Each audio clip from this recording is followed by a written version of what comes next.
Hello, good day. My name is Jan David Mancenso from BSM CGD2B. In this video presentation, we will discuss the history of artificial intelligence, also the processes, and we compare the old and new AI in this generation. Let's go. By the way, this is our team. This is me, Jan David Mancenso, and also my teammates is King Lord Andre M. Sayo and George Binarao.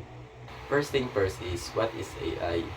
Artificial intelligence is a specialty within computer science that is concerned with creating systems that can replicate human intelligence and problem-solving abilities.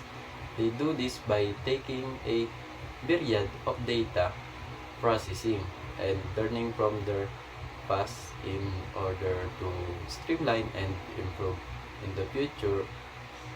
In the, yes, in the future, a normal computer program would need human interference in order to fix bugs and improve processes.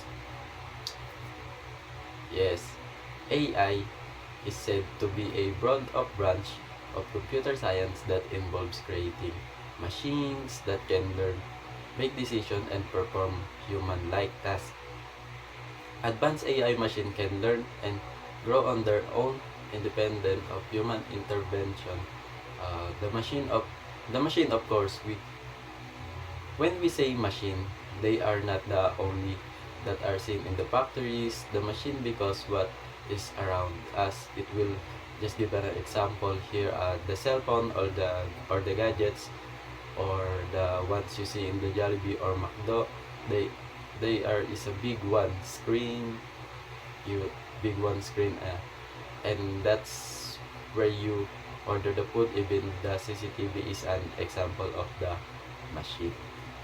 Okay, next is, what is machine learning? Machine learning is a field of study in artificial intelligence concerned with the development and study of statistical algorithm that can learn from data and generalize to unsee data uh, and thus perform tasks within explicit introduction. Recently, artificial neural network have been able to surpass many previous approaches in performance.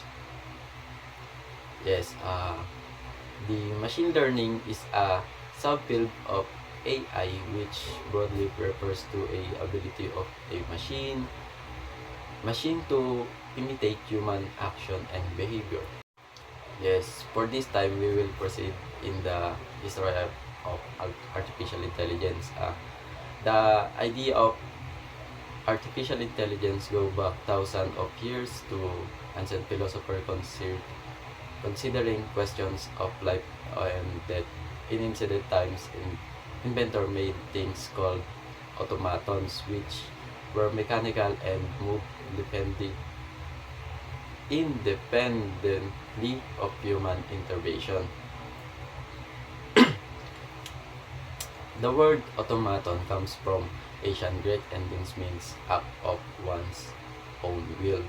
One of the earliest record of the automaton comes from 400 BCE and refers to a mechanical pigeon created by a friend of philosopher Plato. Many years later, one of their most famous automatons was created by Leonardo da Vinci around the year 1495. Next is the groundwork for AI. In the early 1900s, there was a lot of media created that centered around the media of artificial humans, so much so the scientists of all sorts started asking the question, it is possible to create an artificial brain. Some of the creators made some version that we call robots, even some are simple, some the robot same emotion and look. In 1921, Karen Kapik released a science fiction play. Name is Rosum Universe Robots, which introduced the idea of artificial people, which he named the robot. There was a verse known as of the word cousin word send word of the Force robot saying robots made to the saber humans master awaken the rebellion, killing all humans on Earth. In the final scene of the play, the robots show that they processes emotion like us, and the audience left wondering if they too will achieve the ability to reproduce. Second is in 1929, Japanese professor Makoto Nishimura built a first Japanese robot named Gaku Tensoku. Next is birth of AI. This range of time was when the interest in AI really came to a head. Alan Turing published his work Computer Machinery and Intelligence, which eventually became the Turing test, which experts use to measure computer intelligence. First is in 1950, Alan Turing published Computer Machinery and Intelligence, which proposed a test of machine intelligence called the imitation game. Alan Turing said here that can machine think? Can machine think?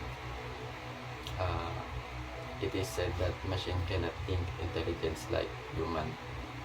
Second is in 1955, John McCarthy held a workshop of Dartmouth on artificial intelligence, which is the first use in the world and how it come into popular usage. John McCarthy was one of the most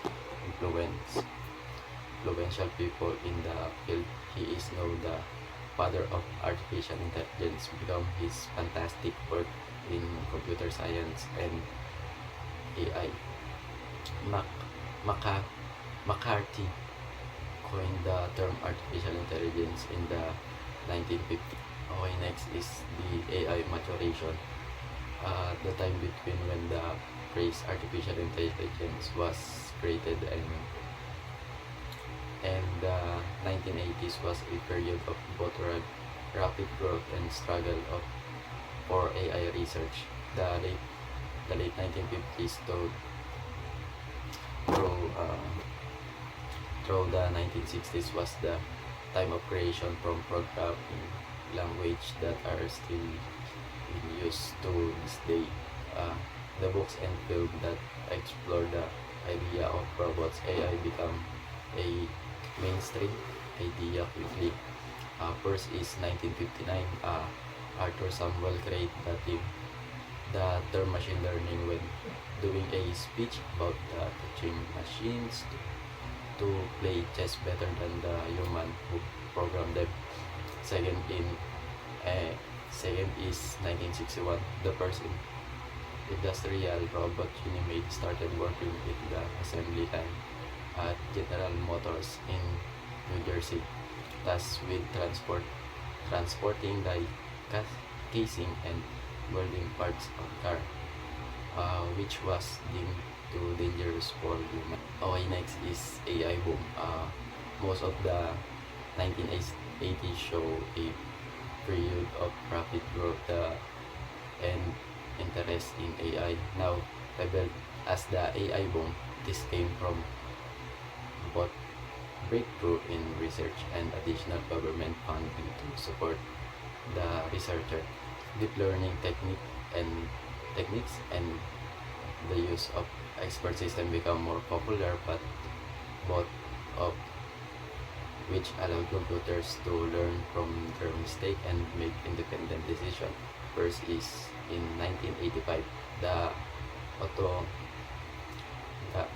an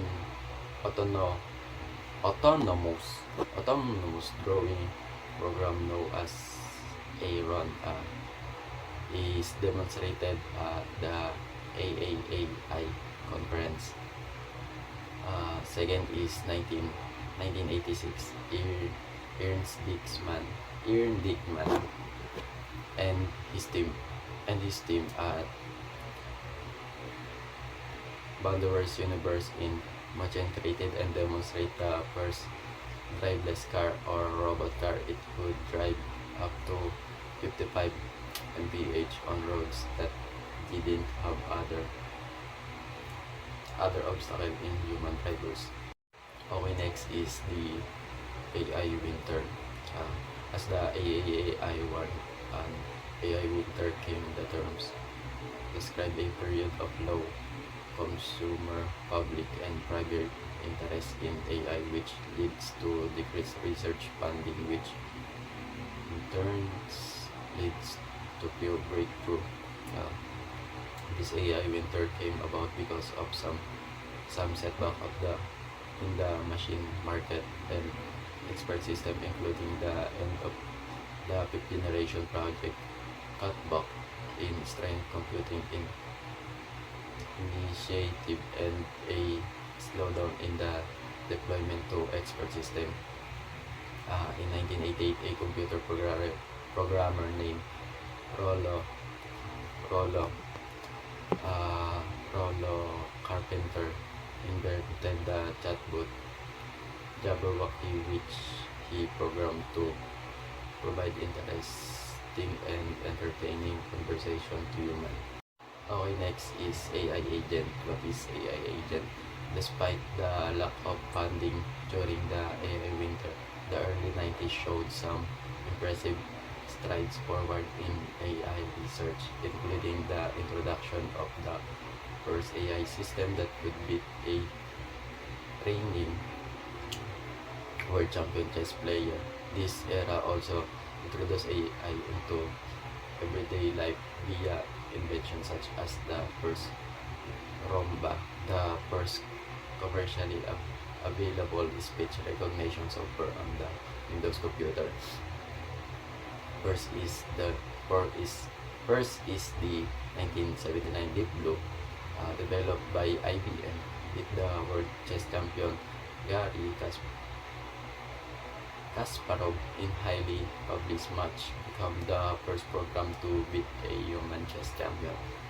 In 2000, Professor Cynthia Brazil developed the first robot that could simulate human emotion, which is face, which include eyes, eyebrows, ears, and mouth. It was called Kismet. In 2002, the first Roomba was released back in 2003. NASA landed two rovers onto Mars, Spirit and Opportunity, and they navigate the surface of the planet without human intervention. Next is 2011. Apple released Siri, the first popular virtual assistant.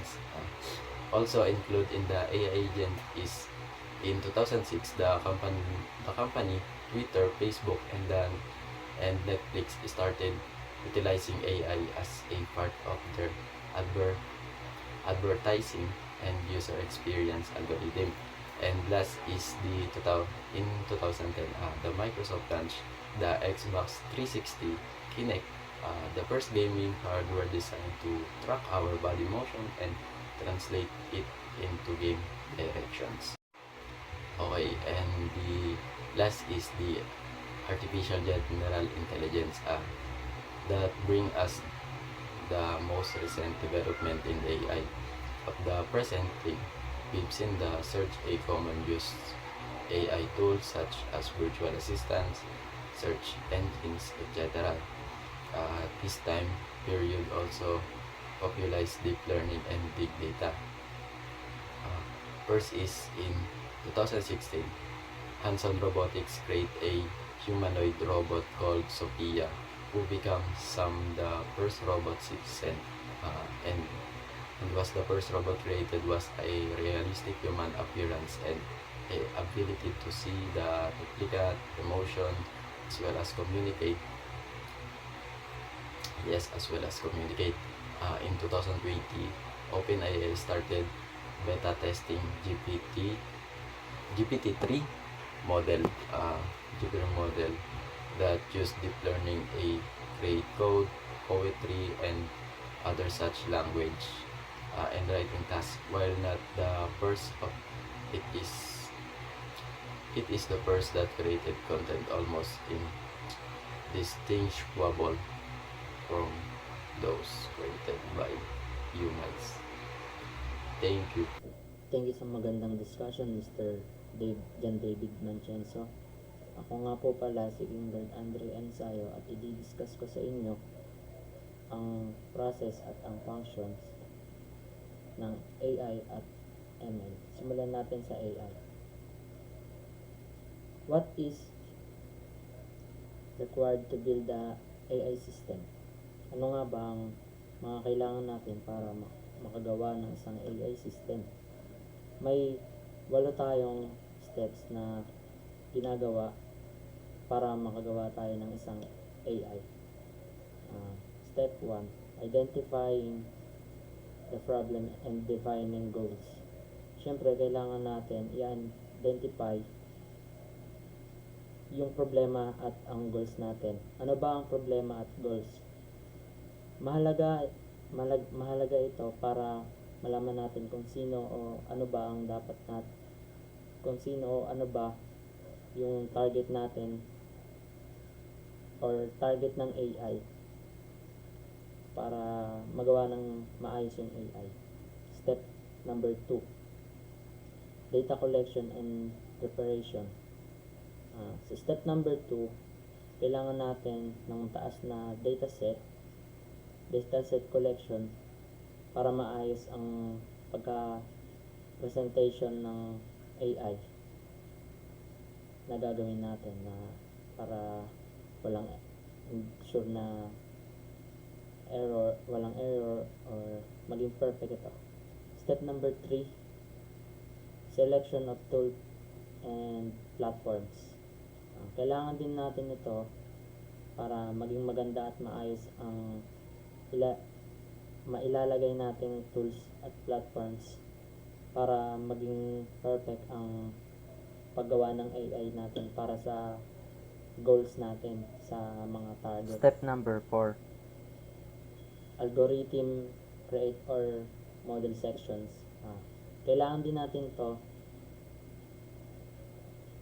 gumawa ng mga sketch para mapagplanuhan ng maigi ang paggawa ng AI. Kung dapat bang may baguhin or kung ano bang dapat ilagay para sa target natin. Step number 5, training and algorithm or model. Dito, kailangan natin ito isagawa ng maigi. Kailangan isagawa ng maiging training ito para ma-improve pa ang ginagawa nating AI para pag sasabak na siya, tuloy-tuloy, hindi siya magiging problema. Step number 6, evaluation of the AI system. Kailangan din natin ito para para ma-evaluate yung mga dapat o mga dapat na tanggalin or mga error sa kanya or mga kailangan idagdag, ganon, kung may kulang pa para maging perfect ang isang AI. Deployment of your AI solutions. Dito sa step 7 natin, sa mga nagdaang step, dito natin gagawin ng mga solution natin para meron tayong madadagdag or kung may kulang pa ba at kung may problema pa ba yung AI natin na gagawin para mas gumanda yung AI. Monitoring and regular updates. Sa step na to, maintenance na lang kailangan natin dito. Ulitin natin yung ibang uulit tayo or back to step 1 tayo and pag ganun ulit pa step 7 para kunyari lagay na natin yung AI na salpak na natin na parang nalabas na yon, tapos i-updates na lang, kumbaga maintenance na lang siya, ganun. Pero ulit pa rin tayo sa step 1. Ganun pa rin yung step. Step 1, step 2, step 3, step 4, step 5 hanggang step 7. Tas pag may error ulit, ayan, balik lang ulit hanggang sa maging maayos ng tuloy-tuloy yung AI natin. And yun ang paggawa ng AI and ang mga functions. Dumako naman tayo sa machine learning o tinatawag na ML. Uh, comprehensive guide to building a machine learning model. Ito yung guide or ito yung step na pag-build or process ng process ng machine learning. At ito din yung mga function niya. Step 1, syempre kailangan natin ng data collection of machine learning. Sa prosesong ito ng data collection of machine learning, kailangan natin syempre step 1, kailangan natin i-identify ang problema at unawain natin yung pag-aaral ng proyekto ng pag-aaral ng machine. Yung kung ano ba yung mga dapat kailangan, mga dapat kailangan para makagawa tayo ng machine. Step 2, pre-processing and preparing for your data. Ang pre-processing and preparing your data ay isang mahalagang phase to sa isang solong hakbang kung saan ang raw data ay nililinis upang maging handa para sa ating pagte-training at pag-testing ng isang model ng machine. Step 3, selecting the right machine learning model. Dito, mababasa naman natin na dito yung kailangan tama yung pagpili mo ng machine. Kung ganap ba siya na ito ay isang ganap na mahalagang papel sa pagbuo ng isang magandang model ng machine. Step 4, training your machine learning model. Dito sa phase na to, ito na yung pagbuo ng isang model ng machine. Kailangan ay mayroon lahat ng mga kailangang materyales upang sanayin yung model na ginagawa nyo ng machine para maging effective ito pag pinablish nyo na. Dito nyo na iti-training sa step 4. Dito nyo na iti-training yung ginagawa nyong machine. Sa step 5, evaluating model performance. Dito, titignan nyo na yung kapag nasanay nyo na yung isang model ng machine, ito na yung oras para masuri nyo yung performance ng isang machine na ginagawa ninyo. Kung maayos ba ito gumagalaw, kung may nagko-corrupt pa ba or may error pa ba or something. Dito sa step 5 nyo siya gagawin para kung may mali man, mababalikan nyo yun or magagawa nyo ulit kung ano yung mali. Step 6, tuning and optimizing your model. Habang sinasanay nyo yung mga model ng machine na ginagawa nyo, ito yung ginagawang hakbang para mas maayos pa yung model, mas maayos nyo pa yung model ng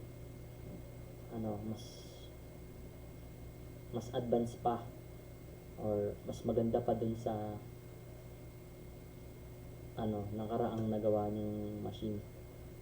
Dito nyo i-tune, optimizing, tumutulong ito sa model upang ma-maximize yung kakayahan ng performance niya. Step 7, deploying the model and making predictions. Ito yung huling step natin na ito na yung isasama sa isang production environment, yung tapos na siya. Ang gagawin na lang natin ay para itong maibigay ng mga magbibigay na lang ng prediction kung ano ba yung mga kailangan or may mga nagkulang pa ba. Basta puro ganun sila eh. Puro ito dito magbibigay ka ng mga predictions sa real-time new data. Parang magre-research ulit kayo. Parang babalik kayo sa step 1 ulit. Tapos yun, and so on. Para babalik kayo sa step 1 tapos hanggang 7 ulit. Tapos pag magpipredict ulit kayo kung ano pa ba pwedeng ilagay. Step 1 ulit. Ganun lang. Ayun lang yung process. Ikot-ikot lang doon. Yung functions ng step by step niya. So ayun lang po. Ako nga po pala ulit si King Lord Andre M. Sayo at ang susunod po na mag-discuss o magre-report ay si George Binaraw. Comparison of old and new AI. Unahin po natin ang the old AI or the old traditional machine learning. First, the old AI manually engineered features. Traditional ML relied on human expert to identify and extract relevant features from data. Sabi dito manually.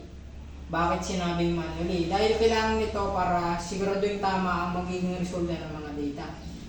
Kailangan mo natindan yung data at piliin kung alin ang mahalaga. Parang may pili ng tamang peraso sa puzzle.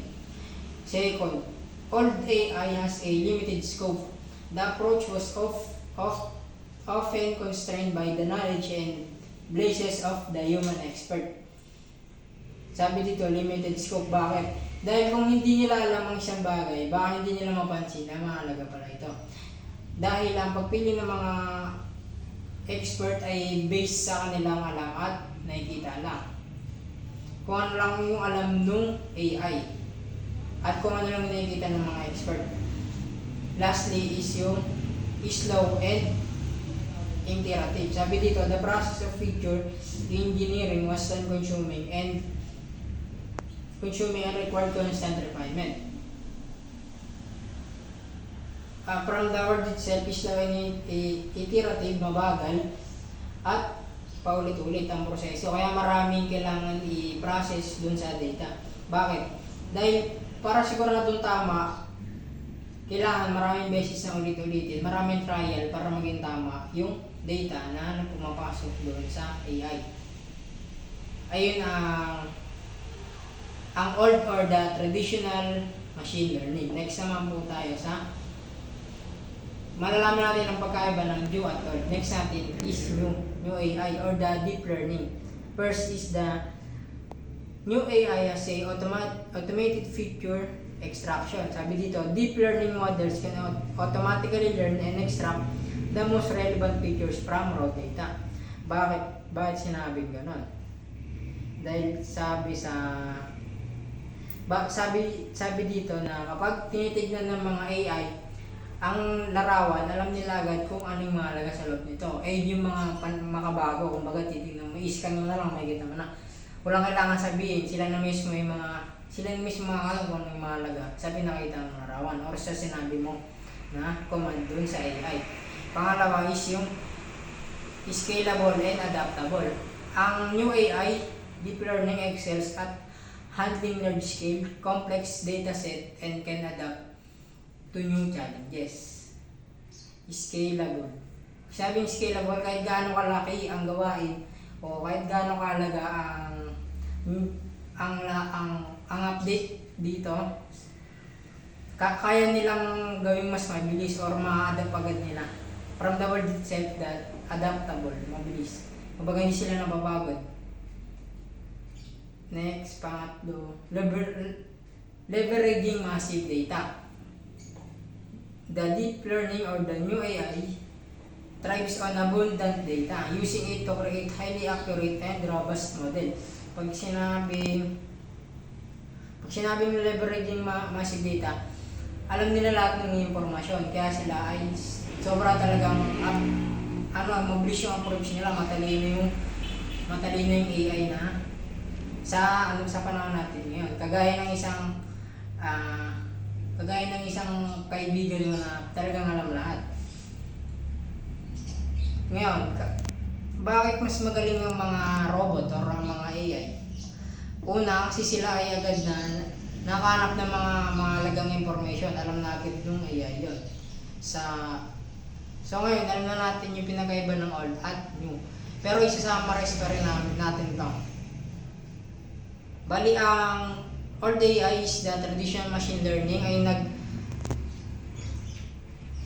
kumbaga manually siya. Example, kung gusto nating turuan ng computer kung paano makilala ang mga larawan, kailangan natin sabihin sa computer kung ano ang itsura ng larawan.